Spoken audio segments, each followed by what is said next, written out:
začeli. Bomo kar začeli, ura je 11 in prav je, da smo točni. Dober dan. Ja, nič ne slišim. Halo? Jaz držim čisto blizu. Ok, v redu. Dober dan, lahko tudi še dobro jutro, ker še ni poldne. Dobrodošli na dogodku 38. knjižnega sejma, na katerem se bomo pogovarjali o knjigi Dvojni V, ali bi to brali V, Dvojni V? Duplo V. Videla boste tudi imela mikrofon? Da. Originalno je duplo V, kažu ovi fonetičari. Tako, Dvojni V v slovenščini. Torej, Igorja Štiksa, seveda, ki je šel pri založbi Mladinska knjiga. Pisatelj je seveda z nami, tudi esejist, predavatelj, raziskovalec, univerzitetni profesor z akademsko kariero od Zagreba, Beograda, Pariza, Škotske, v ZDA, nenazadnje tudi v Ljubljani. Lepo pozdravljeni. Hvala. In na moji desni tudi uveljavljeni profesor kulturologije, dr. Mitja Velikonja z Fakultete za družbene vede Univerze v Ljubljani.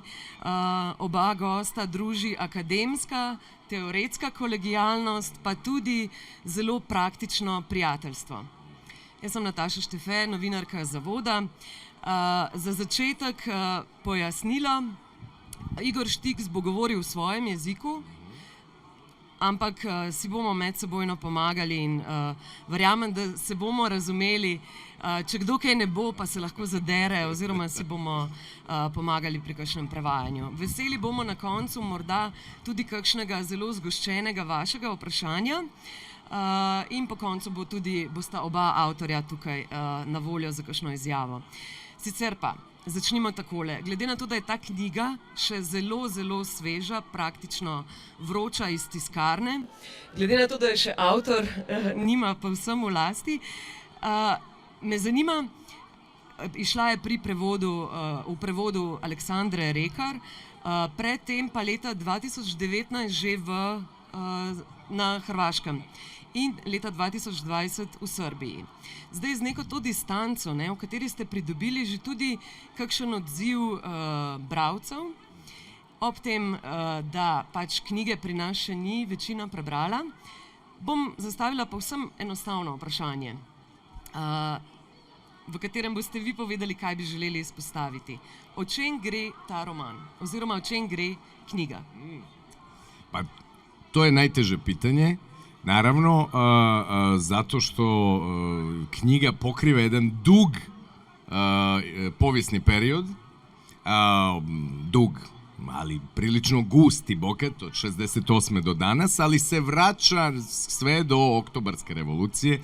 Ona govori o 20. stoljeću i njegovom nasljeđu i geografski je disperzirana, posvuda po Evropi, dakle radi se o doista u pravom smislu internacionalnom romanu, ali on se ipak na koncu vraća na Balkan kao ishodišnu točku i kao mjesto gdje također i dalje tražimo odgovore, kao mjesto gdje je jedna velika ideja, jedna velika utopijska ideja doživjela brutalan kraj.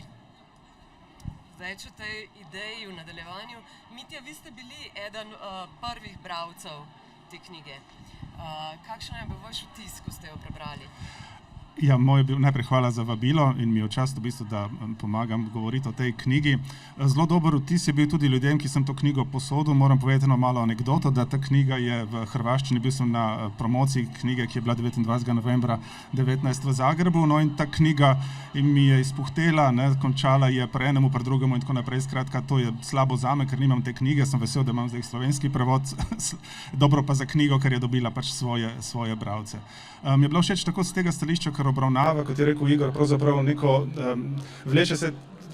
roman vleče pravzaprav vse te politične kontroverze 20. stoletja, ampak na nek zelo oseben način. Se pravi, mali, veliki ljudje v veliki zgodovini 20. stoletja. Z vsemi temi idejami, z vsemi kontroverzami in so dediščino, ki jo prenašamo zdaj v 21. stoletje, ko moramo določene stvari od osebnih identitet do geostrateških političnih usmeritev na novo premisliti. Tako da jo vidim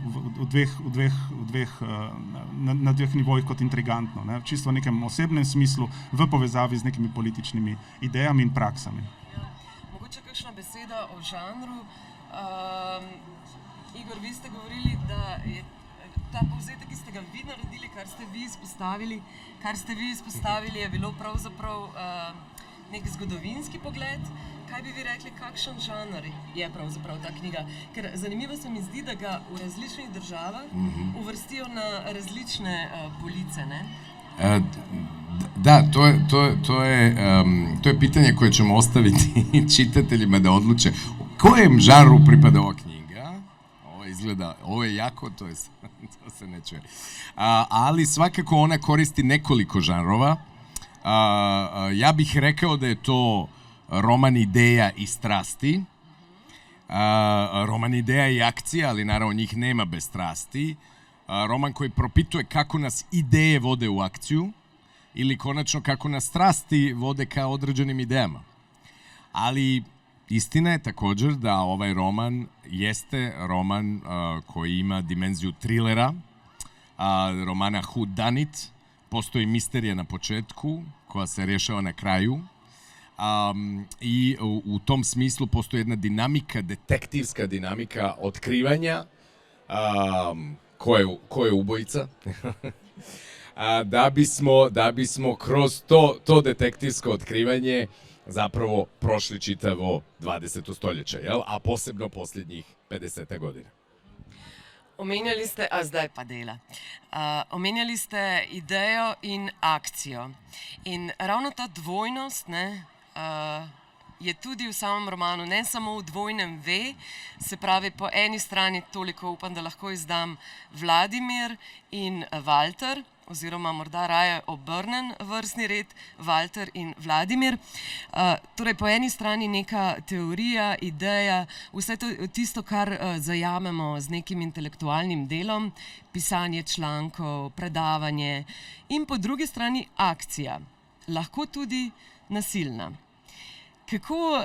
Kako dojemate tudi kot predavatelj, no, to razmerje med po eni strani morda celo aktivizmom, morda aktualen primer so tudi zdaj podnebni aktivisti bili ob kopu, in po drugi strani to teorijo, to salonsko aktivacijo, recimo?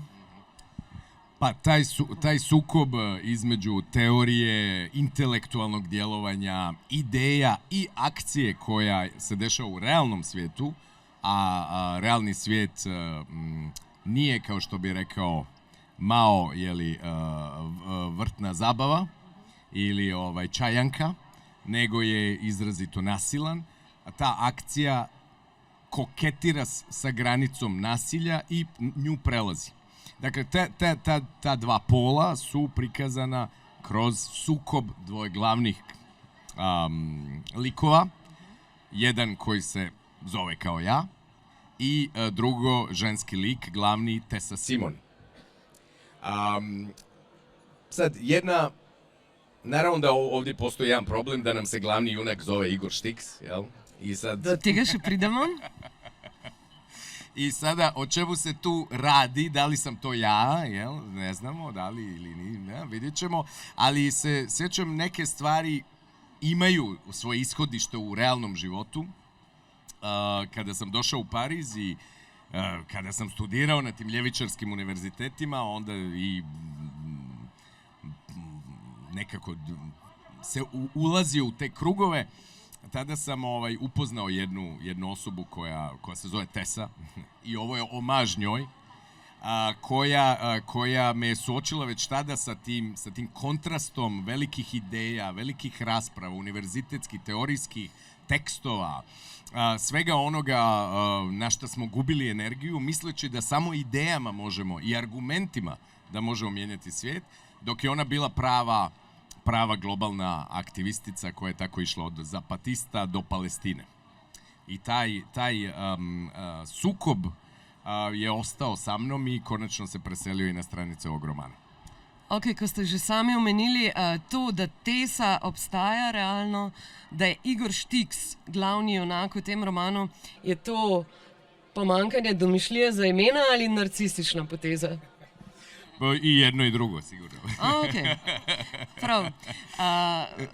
Profesor Velikonja, če se še malo ostanemo pri tem nasilju, ne? Ko omenjamo neke te nasilne akcije, tudi pri teh aktivistih, ki zdaj so pač uničevali umetnine zaradi podnebja, mogoče, kakšno pa je razmerje do nekega sistemskega nasilja, ki morda ni niti dojeto kot nasilje? Ne vem, velikokrat pomislim na ta Brechtov reka oziroma to misel, ne, kaj je rob banke v primerjavi z njeno ustanovitvijo. Ne? Kje je to sistemsko nasilje v razmerju tudi do teorije? Ja, sistemsko nasilje, trik sistemskega nasilja je natančno ta, da se razume kot neka nova normalnost. Ne? In jaz mislim, da 20. stoletje, ne, po eni strani poglejmo, ne, je emancipiralo mnoge ideje, mnoge skupine. Ne na zadnje, če se vrnem na to, kar smo prej govorili, ni ene propulzivne znanstvene vede v 20. stoletju, ki ne bi bila obenem tudi aktivistična. Feminizem ni bil samo stvar sufražetk, demonstrantk, protestnic na ulici takrat in zdaj, gay lesbian studies ravno tako antikolonialne, torej to je povezovalo. In potem je bil še ta tretji vidik, tako da jaz ne maram teh delitev znanost, umetnost, kultura, ne, ampak vidim to kot znanost, umetnost, politični boj, ampak vidim to kot neko povezavo. Ne. Skratka, samo uporabiš tisto sredstvo in tisto bojišče, ki ti tebi ustreza. O gradaciji tega, ali gre zgolj v narekovajih za pisanje manifestov, ali se zato tepeš na ulici, ali pa kot so delali junaki od leta 41 do 45 v gozdu, ne, je samo vprašanje pravzaprav ne strategije, ampak neke konkretne tehnike, ne, skratka, kako to dosež. Ne. Tako da tle bi se nekako jaz vrnil v celo to diskusijo. Ne. Se pravi, da skušamo ločevati ves čas stvari, ki so na nek način povezane. Ne. Imamo umetnike, imamo intelektualce, imamo aktiviste, ki pravzaprav umetno so razdeljeni, dejansko jih pa zanimajo iste stvari, h katerim pristopajo na različne načine. Trik sistemskega nasilja pa natančno ta, da se normalizira. Ne. Se pravi, vse je dovoljeno, vse to se razume, ne. To je ta zdravi razum. Se pravi, ta ideologija dejanskosti, nujnosti in objektivnosti. Ne. In to se pojavlja, vidimo tudi v teh konkretnih primerih zdaj v postsocializmu, kjer imamo dve vodilni ideologiji in politični praksi, ki se jemljeta, če rečem zdaj v srbohrvaščini, zdravo za gotovo. Etnonacionalizem in neoliberalizem. Ne? Skratka, ne sprašujemo se po jedru vseh teh problemov, ki pravzaprav potem samo vršičijo v nekih nasilnih akcijah druge strani. Ne? Tako da tle stvar je dosti globlja. Ne? Naravno to vprašanje normalizacije v bistvu nasilja, ne, jaz mislim eno bistvenih tudi zdaj v 21. stoletju. Potem, ko smo že mislili, ne, da je pravzaprav feminizem, gay lesbian aktivizem, postkolonialne študije in tako naprej, da so dosegli pravzaprav neko vprašanje, dosegli nek nivo pravzaprav sprejetja, ne, da se o tem ne bomo več pogovarjali, se zdaj sprašujemo o stvareh, kako so se spraševali pred 100 leti nazaj. Pravice žensk, gay lesbian community, a veste, revnih, ne. In nazadnje tudi to, kar se dogaja v zadnjem času v Sloveniji. Ne? Skratka, temeljna vprašanja, za katera smo mislili, da so bila že odgovorjena. Ne? In jaz mislim, da morajo take knjige in take akcije pravzaprav postavljati neka nova vprašanja klicajem, imperativom sedanjosti. Ja, morda se sprašujem, če gre res za dve ideologiji, ne? Če ni ena pod obnebjem druge, tiste neoliberalne, in da pravzaprav tega temelja, vsega tega pa nekako ne zamajamo s tem levo-desno. Tukaj se prepiramo v podrobnostih, ta obnebje pa ostaja pravzaprav nespremenjeno. Ja, jaz mislim, da moramo, a veste, 220 let, 230 let po francoski revoluciji moramo ponovno razmisliti te temeljne kategorije. Levo-desno, a veste, strankarski sistem. Ne? To so v bistvu stvari 19. zgodnega 20. stoletja, do konca hladne vojne ali pa do začetka druge svetovne vojne so imeli mogoče še nek smisel. Ne? Se pravi, ti si imel neko idejo, imel si neko socialno bazo, levo, ne, aristokracija, konzervativne sile, desno, kmetje, delavci in tako naprej, progresivne sile in potem se obratno. In potem se pač so nekako v neki konfrontaciji. Ne? Zdaj se je to nekako zgubilo, ne? Zaradi tega, ker vidimo, da so glavne politične sile, tudi če pogledamo po socializmu, oboji na isti strani. Ne? Veste, ni praktično politične stranke v Sloveniji, razen v zadnjih par letih, ki bi pravzaprav to preizpraševale. Ne? To nekaj, kar se vzame kot neka normalnost. Ne? Jaz mislim, da moramo stvari obrniti popolnoma drugače in tudi politični boj na nek način drugače zastaviti. Ne? Če prej so veljale še stranke, ne, ki pravzaprav postavljajo več problemov zdaj kot rešitev, imamo zdaj čist neke druge paradigme povezovanja politične akcije. Ne? To se kaže, ne vem, tudi v Sloveniji v kaj pa vem, v tem referendumu lani julija, ko je bilo vse nastavljeno, da bo sprejet, pa je pravzaprav neka paradigma ljudi, ki so sicer politično v strankah podreprezentirani, premagala z neverjetnim rezultatom. Na Poljskem recimo, vemo kakšna je situacija tam, ampak ženske se ne dajo. Je štrajk žensk za osnovne pravice, se pravi, potem imamo seveda tudi na drugih skrajnostih, kaj pa vem, antivakserji, ravno tako. Imate celo ljudje, ki so politično, ideološko in tudi strankarsko na različnih koncih, ampak jih povezuje ena stvar. Skratka, politične stranke še vedno delujemo v političnem sistemu, ki pravzaprav je nek recidiv 19. stoletja, ampak problemi so drugje in tudi rešitve so na nek način drugje. Ja, morda ta erozija nekih socialnih pravic, ki se nam dogaja že dolgo, je v tem zelo kompleksnem svetu nekaj povsem drugega kot prej. Ampak če gremo k temu vprašanju, kako iz levičarskega idealista postati desničar in končno še malo razdelamo to levica-desnica. Tudi roman uvede citat Jeana-Paula Sartra. Nisem poznala tega citata, gre za pravzaprav Sartrovo pisanje o romanu Zarota Paula Nizona. Tudi on je bil pisatelj, aktivist, Paul Nizon namreč, ampak ta citat je: ali lahko komunist napiše roman? O tem nisem prepričan, pravi Sartre, nima pravice postati soudeleženec svojih likov. Torej, ta levica, tudi kje jo vi umeščate danes, piše, definitivno levica piše, mislim levica z malo seveda. Kaj počne levica danes, razen da se pritožuje nad izgubo? Pa, kao i svuda, znači različite stvari u različitim sredinama, u različitim zemljama. Imali smo bizarne situacije, i danas ih imamo nacionaliste koji se nazivaju ljevičarima, to je primjer Srbija, Miloševića i tako dalje. I do nedavno ideja ljevice je bila vezivana za zapravo nešto što je bila desnica. Dakle, potpuno je sve otišlo na desno, ali su preživjeli neki termini. Imate i dalje partij socijalist u Francuskoj. Ampak lahko samo beseda, ne? Tako je. Ostale su samo riječi i oni su i dalje s nama kao ostaci tog vremena o kojem je govorio Mitja, kada je to podrazumijevalo socijalnu bazu, mobilizaciju, akciju i konačno jedan ogroman društveni sukob. O tome kuda društvo treba da ide. Post 68, pogotovo dalje od 70-ih i 80-ih, a danas mi to živimo, je ta pitanja stavila u stranu, došlo je do ove vrste neutralizacije velikog broja pitanja, na primjer pitanja socijalne jednakosti. Mi smo ga neutralizirali. Neoliberalizam je rekao, a slušajte, tržište je jedino objektivno koje to može napraviti. Ako država bilo šta radi o tome, to vodi u autoritarizam, diktature, totalitarizam. Ljevica je odustala od promjene svijeta i zapravo je prihvatila ono što je nekada bila reformistička struja. To je da se kroz institucije mijenja svijet.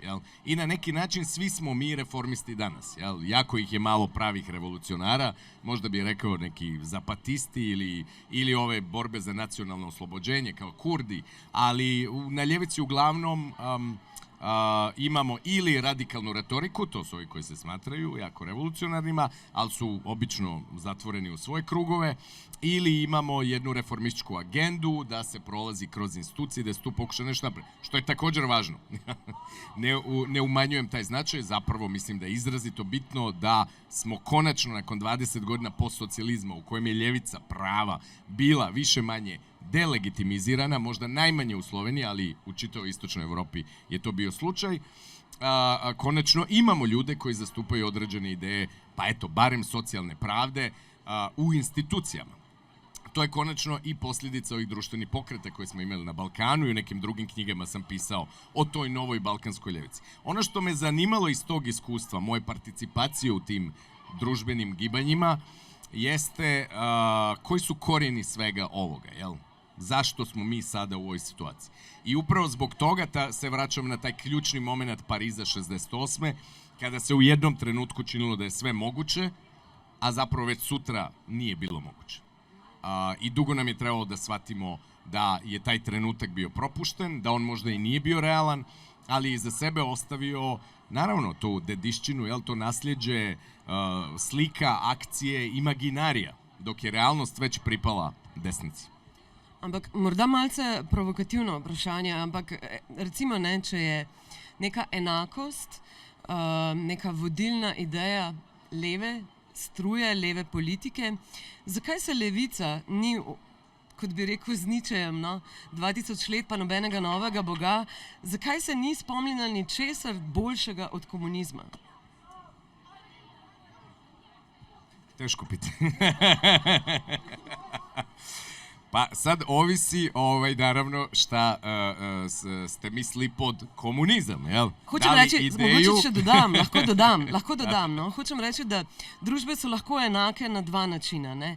Eno je neka komuna, vsi smo enako oblečeni, enako, pa nikoli nismo, ampak imamo enake uniforme. Druga enakost je pa pač, kjer je vsak enako lahko tisto, kar hoče biti, ne? Prvi model ima model, drugi model, a ga ima, oziroma ni tako jasno izraženo. Pa, ovaj roman govori upravo o tome, o sukobu velike ideje, ljudske emancipacije, jel? Pitanje je samo bilo, kada smo odlučili da se emancipiramo i da emancipiramo čitav humanitet, kako ćemo doći do tog komunizma, jel? Malo je bilo preoptimističan ovaj komunistički manifest, da je zapravo to tu je komunizam samo jer, naravno, kapitalizam je napravio svog grobara radničku klasu, i sada je samo su trebali ideju da preokrenu stvar. I roman i stradanje likovog romana, njihove životne sudbine, upravo su u klinču ideje i prakse, političke prakse. Dakle, ono što se obično podrazumijeva pod komunizmom danas, generalno se smatraju režimi koji su sebe nazivali komunističkim, uglavnom socijalističkim, partije koje su ih vodile koje sebe nazivali komunističkima i otud je ta riječ demonizirana, ona se vraća, naravno, vraća se jer se ideja vraća, ali oni su zapravo sve djelovale u određenom trenutku sa jednom idejom koje se moji likovi suprotstavljaju, a to je ideja da neko ima znanje, partija ima znanje kako ćemo doći tamo i sada se može doći nasilno, manje nasilno, brutalno, s gulagom, ili sa crvenim kmerima i tako dalje. Dakle, ima raznih ideja kako doći tamo, a mi znamo da kako ćemo doći. E sad, ono što je i nova ljevica dovela u pitanje jeste to ideju avangardne partije, ideju da neko zna istoriju, filozofiju istorije, kako će se ona dogoditi, kuda će otići i konačno je željela jednu eksploziju, ova 68-ška ljevica, različitih emancipatornih praksi. Mi ovdje nasljedujemo sada i te ideje zapadne ljevice, gdje su te institucije socijalističkih ideja, sindikati i slične stvari preživjela su imena. Mi to nasljeđujemo ovdje, pogotovo na području bivše Jugoslavije, plus što nasljeđujemo naš vlastiti socijalistički projekt, odnosno njegove uspjehe i njegove neuspjehe. U tom smislu danas biti ljevičar sada i ovdje podrazumijeva da su vam na ramenima, što bi rekao Marks, na našim ramenima su sve stvari koje su prethodne generacije uradile, one nam sjede tu na ramenima, nama sjedi na ramenima propala revolucija 68. propala revolucija zapadne ljevice, sjedi nam na ramenima propali socijalizam i propala Jugoslavija.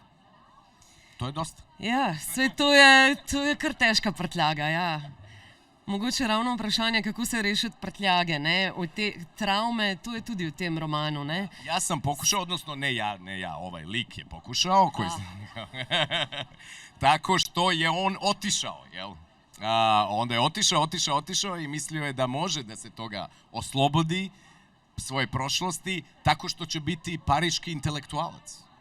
Zašto ne? Samo to je dovoljno da se zaboravi sve odakle je došao, i onda ga naravno ta povijest uhvati i vrati natrag. Kao i mene. Wherever you go, there you are, ne? Mitja, jaz sem prepričana, da imate vi kaj za dodati o vsem tem razmišljanju, tudi ob tem, ko je v romanu nekako razdelano ta zgodovinski prehod levice in temu, kar opazujete danes v svetu? No? Ja, najprej jaz bi bil malo previden pri tem. Torej, levica ne pomeni levičarske stranke, drugič, levica ne pomeni komunizem. Ne? Tretjič, imamo različne oblike delovanja protisistemskega. Jaz mislim, da je največ škode v bistvu levi ideji naredil ravno brutalni komunizem tipa stalinizma, rdečih merov in tako naprej. Kaj je bilo levičarskega v tem? Ne nazadnje, Kitajska je danes nominalno komunistična država, posod so plakati tam, kakor da bi bili iz leta 49 ali pa 52, ne? Ampak gre za najbolj neoliberalno in neokolonialistično državo na svetu. Tako da moramo biti glede tega zelo, zelo previdni. Ne? Skratka, da ne mečemo vse stvari v isti koš. Jaz mislim, da je, kot pravim, največ škode naredila te ideje, pravzaprav samo ta brutalna implementacija nečesa, kar je seveda popolnoma drugo. Drugič, mislim, da pravzaprav komunizem ni samo, da leva ideja ni samo v bistvu razredni boj. Ne? Torej, Marx je bil zahodni beli moški, ne? Se pravi, ne? Kje je tle v bistvu polovica človeštva, ne? Se pravi, ni bil ženska, skratka, ne? Ni bil temnopolt. Ne? Skratka, vsi ti boji za emancipacijo so v svojem jedru levičarski, ne? Ker ne gre za enakost, pravzaprav enakost po sebi, ampak za razredno, spolno, rasno, seksualno, you name it, vse ter nekako enakosti. O tem govorimo, da imamo iste temelje, potem pa se razvijajo naše sposobnosti naprej. Ne? In tle povezovati levico s komunizmom je pravzaprav samo en majhen del tega. Ne? In tretjič, jaz ne bi bil tako pesimističen, da je leva ideja izginila s krahom realsocialističnih sistemov, ki so bili, kot pravim, ni šlo za eksplozijo, šlo za implozijo. Od znotraj so se sesuli. Ne? To je moja teza. Ne? Skratka, ni se zgodila prevlada nekako od zunaj, ampak od znotraj so, ne? Ker pravzaprav niso bili sposobni odgovarjati na temeljno vprašanje družbenega razvoja na vseh teh nivojih. Ne? Od ženskega vprašanja modernizacije in tako naprej, čeprav so imeli odlične, ne, povojne, ne, pogoje, posebej v primeru Jugoslavije, ne, z avtentičnim antifašizmom. Ne. Jugoslavija je bila edina država poleg Albanije, ki se je sama osvobodila, ne, in tle je bila močna baza pravzaprav tega legitimacije tega sistema. Ne. Imate cel niz bojev, ki jaz mislim, da jih ne smemo nekako zavreči, ne, ki nimajo bremena preteklosti, ne, torej današnja levica, jaz mislim, da se ne obremenjuje s stalinizmom, z rdečimi kmeri, ne nazadnje s tudi avtoritarizmi v vzhodni Evropi, ampak gradi neke stvari čist na novo. Ne. Skratka, imate te žepe, ki pravzaprav delujejo drugače, antisistemsko, v Ljubljani imamo cel niz primerov, v Sloveniji nasplošno, da ne bom zdaj krivičen, ne, pravzaprav tega. In tle še ena stvar, ki jo moramo čist drugače zastaviti, ne, revolucija od spodaj navzgor, ne pa kot nek imposed projekt nekih elit, ki vejo, ne, to je ta problem, ne, skratka, gre za problem avantgarde, nekdo te more voditi, ne nazadnje je bila tudi besednjak, ki je bil zelo podoben, ne, a veste, namesto pastirjev duš, inženirji duš. Lepo prosim, ne, a bi lahko enkrat sledili Gorkemu, ne, človek, kako mogočno to zveni, ne pa da pravzaprav jih spet vodimo. Ne. In tle mislim, da problem seveda tudi vsega tega, kar se dogaja danes v Sloveniji, ne, če zdaj gremo, ne, lokaliziramo ta vprašanja. Ne. Se pravi, ne pozabimo na ta, ne, veste, na politiko, ne, akcije od spodaj navzgor, direktne akcije, ki pravzaprav izhajajo iz nekih izkušenj, kot pravim, iz spolne usmerjenosti, iz skrbi za ženske pravice, iz okoljskih, tako da jaz nisem pesimist, no, skratka, oziroma delim to Gramscijevo, ne, tezo o pesimizmu uma in optimizmu duha. Ne. Ja. Če ne, pa res najboljše, da ne vem, kaj naredimo. Ne, veste. Ja, od spodaj navzgor v tem tudi malo eskapističnem svetu, polovica gleda Netflix, druga polovica morda. Ampak zanima me, seveda skozi govorimo o levici z malo, ne govorimo o nekih levih vrednotah tudi, ne. Me pa morda tukaj kot pod vprašanje, pa lahko kdorkoli, zakaj pa se vseeno zdi, kot da se levica odreka tega razrednega boja. Prej ste omenjali Kitajsko, saj Indija je pa demokracija, ne, največja na svetu. Hočem reči, zakaj ta razredni boj, ta identitetna politika prihaja v spredje, razredni boj pa, kot da ga ni, pa pravzaprav je, ne. Ne moramo reči, da ga danes ni, da ga je manj. Oziroma, tudi ta antifa, ne, ja, to je ostalo, to je neko zelo močno vodilo levice, ampak morda je razredni boj tudi nekaj, kar... Razredni boj obstaja in se ni končal nikad, jel? Dakle, mislim, mi živimo klasni rat, samo ga ne vidimo, jel? To je zanimljivo. Ne vidimo ga kao klasni rad. Možda vidimo, pa dobro, imaju različite klase, nejednakost, tako da. Kad ne vidimo, jel? Što bi rekao Karl Marx, dominantne ideje su uvijek ideje dominantne klase. Jel? I mi smo prihvatili tu ideju da je nejednakost nužna. Jel? I da ne vidimo da naravno i dalje dominantna klasa sve radi na tome da zadrži svoju dominantnu poziciju. Pitanje je samo šta ćemo uraditi od toga. Jel? Zašto, to je ono pitanje, zašto se robovi ne bune? Jel? Zašto se te radničke eksploatirane mase nisu bunile sve dok nisu dobile ideju o sebi, pa postale klase za sebe, pa napravile svoje političke organizacije, pa pritisle te institucije, pa su dobili radnici pravo glasa, pa su žene dobile pravo glasa tek nakon što su sufražetkinje vrlo žestoko postavljale bombe po Londonu, izazvale su, sad sam nedavno čitao jedno 140 požara, palile su kuće, centre i tako dalje, rekli su sad ćete da nas vidite, jel? Konačno ćete nas vidjeti, jel? Pa konačno, jeli, do ovog suicidalnog, kada se jedna od sufražetkinja bacila pod konje sa banerom Right to Vote, jel? Dakle, morate da nas vidite, da biste nas vidjeli, jel? Možda će neki uzeti ove, kako je, redeće i opiće, jel se kako kaže, žute. Rumene i opiće, da nas vide, a neko onda će postaviti bombu, jel? To su radile sufražetkinje. Danas kada gledate filmove o tome, mi svi kažemo yes girls, go for it. A danas bismo to zvali kako? Terorizam, jel? Bilo bi, gledajte te lude žene, teroristkinje, pogledajte šta rade i tako dalje. A danas smatramo to realnim. I upravo iz toga možda, evo, to je možda jedan malo zrno empatije za moje junake, koje ja ne opravdavam, ali ih razumijem zašto su u jednom periodu 70. godina odlučili da postanu, jeli, teroristi. Na jedan prvo poseban način, a potom nasilan način. Zašto je to bilo tako? Zašto nam to izgleda kao potpuno sumanuto, od Bader-Meinhofa do crvenih brigada? To tada iz te perspektive nije izgledalo tako, jel? Mi sad možemo reći imali ste krivu političku procjenu i tako dalje, dobro, u redu, ali je postojao kontekst u kojem se to događalo, pogotovo u zemljama kao što su Njemačka i Italija, jeli, gdje ste imali te ostatke fašističkog i naci režima u tom novom, jeli, kapitalističkom, kvazi-demokratskom društvu i u kojem ste imali ne samo razredni boj, nego ste imali družbeni boj, mislim, imali ste građanski rat konačno, jel, državljansku vojnu, unutar tih zemalja. Dakle, pokušavam da donekle razumijem, a onda, naravno, dolazi to pitanje, a kako je moguće da su svi ti veliki revolucionari, pogotovo ovi u Francuskoj, postali desničari? Šta se je dogodilo da su svi ti silni maoisti, jeli, postali prvo liberali, a potom neoliberali, ja? I potom konzervativci, ja? Naravno, tu posebno mjesto, jeli, ima, i zato se jedno poglavlje zove Solženjicin, jel? Efekt Solženjicin, ne Solženjicin sam, nego efekt Solženjicin, ideja otkrića Gulaga, koje smo mi naravno u Jugoslaviji znali, jer smo svi ovdje koji smo malo stariji, čitali smo Karla Steinera, jel? 7000 dana u Sibiru, mi smo sve znali o sovjetskim logorima, konačno smo sovjetski režim nazivali totalitarnim, jel? Spram kojeg smo mi bili, jel, demokratski socijalizam,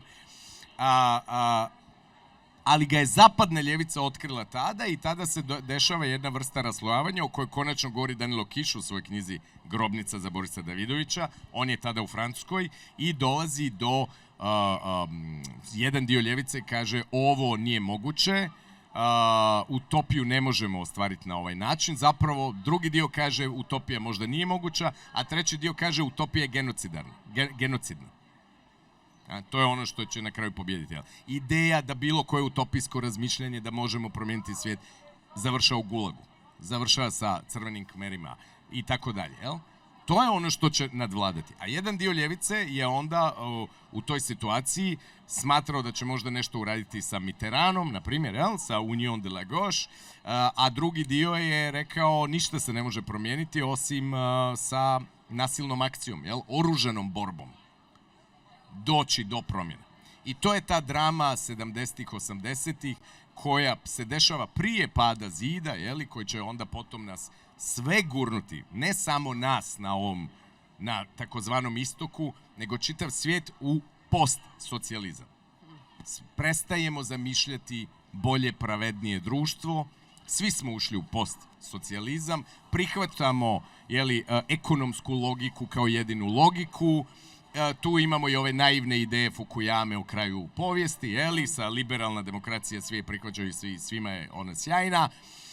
To su 90. konačno, a onda smo se počeli buditi u jedan vrlo, vrlo kompleksan svijet i mislim da nam je to sada itekako jasno. Dakle, ova knjiga izlazi u trenutku kada i ta neoliberalna paradigma se raspada, a mi ne znamo šta dolazi. I da završim sa Gramscijem kojeg smo spomenuli, a s kojim uvijek vredi završiti, jedno je umrlo, novo se nije rodilo, ovo je vrijeme čudovišta.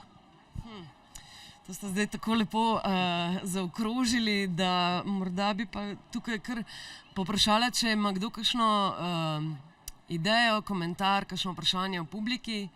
Vidim, da ste sami artikulirani ljudje. Tako ali drugače? Ni? Evo, Levica ima vprašanje.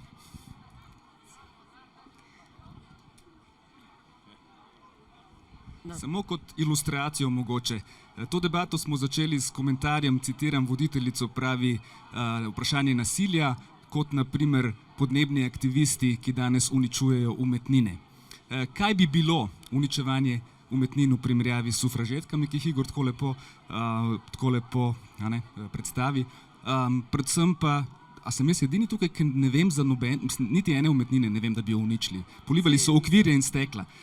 In to je nasilje. Zaradi tega so 3 v zaporu in tako naprej. Kako se je spremenil kontekst? Kako se je spremenil javni diskurs, če ga tukaj na levičarskih debatah smo ga ponotrali in ga prevzeli? Živimo v času, ko smo v Sloveniji doživeli 2 leti neverjetnih petkovih protestov, 2 leti smo bili na ulicah in niti enega samega samcatega nasilnega incidenta ni bilo, čeprav desnica ves čas trobi drugače. Skratka, ponotralni smo ta diskurs, ga nismo. Je pa bilo sistemsko nasilje, ne? Nasilje sistema. Morda Mitja, kakšna ideja o tem razmerju med terorizmom, aktivizmom, nasiljem?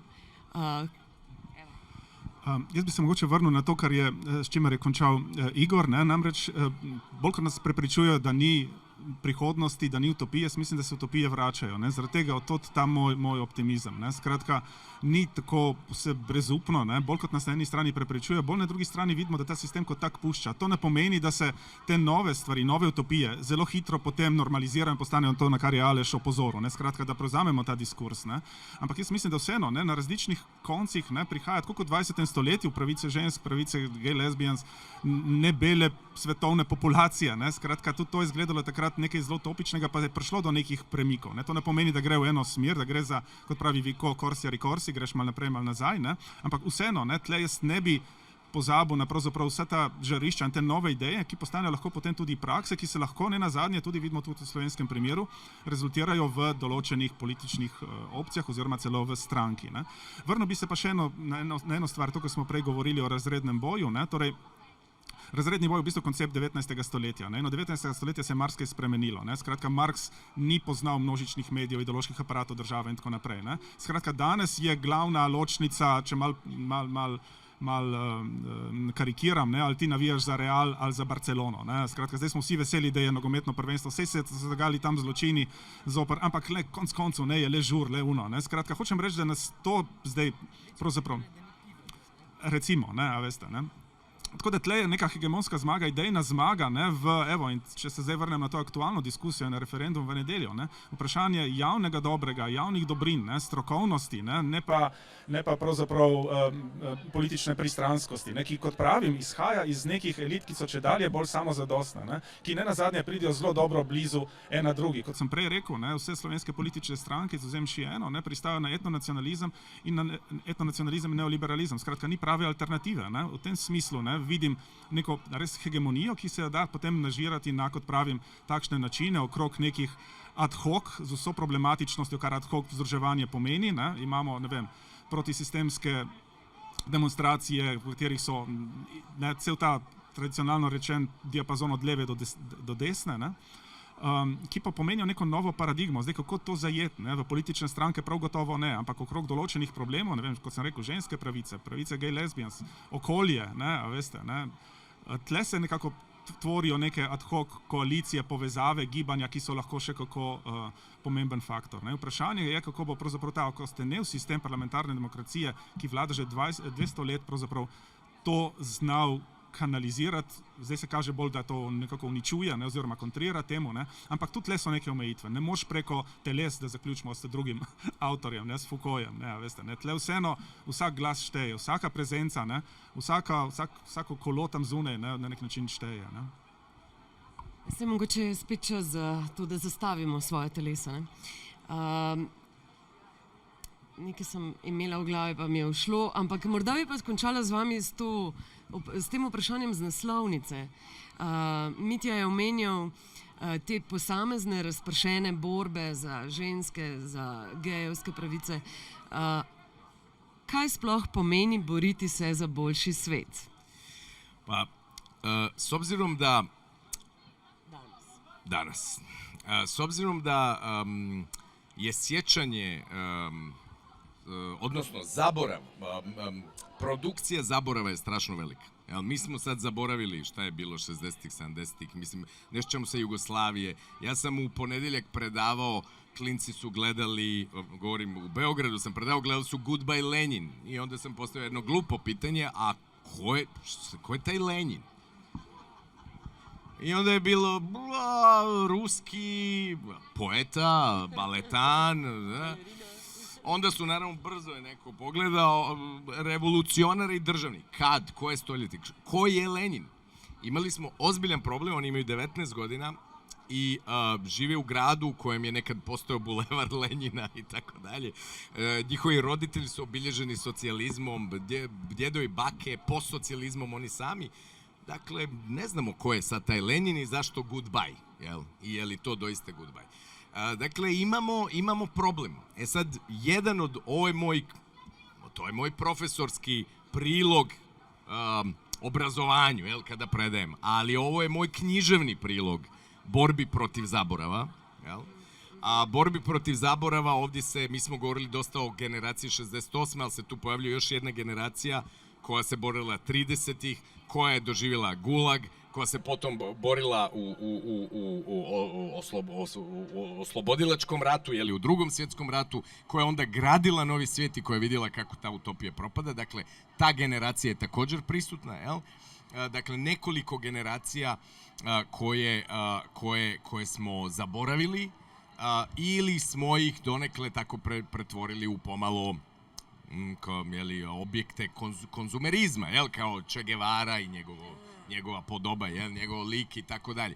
Dakle, ovo je moj književni pokušaj, ali također pokušaj da objasnim bez iluzija, bez iluzija danas šta je to značilo tada biti ljevičar, i da postavim pitanje, a šta to znači danas? Da, doista, šta znači danas boriti se za boljši svet i koje vizije tog boljšeg sveta imamo vrlo kontradiktorne vizije boljšeg sveta. Svi želimo boljši svet, ali nam vizije definitivno nisu iste, niti metodologije. Ampak utopije so, ne? Smo slišali danes. Če še kakšen komentar, sicer pa, ja, meni je ravno najbolj zanimiva ta zgodovinski pogled, marsikaj se naučim. Jure, oziroma...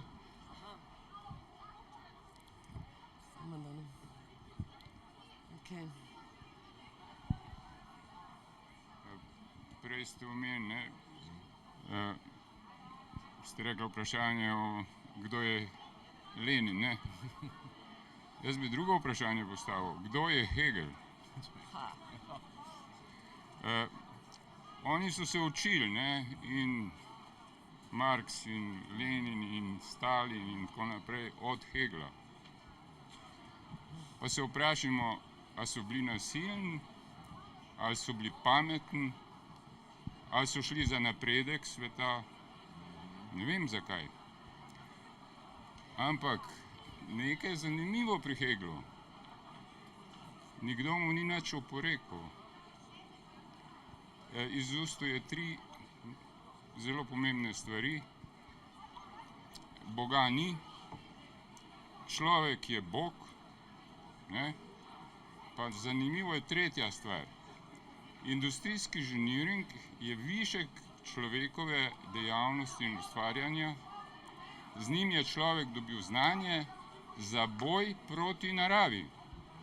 Za boj proti naravi. In ves inženiring se danes bori proti naravi. Od farmacije, strojništva, artilerije in tako naprej. Vse je ista stvar.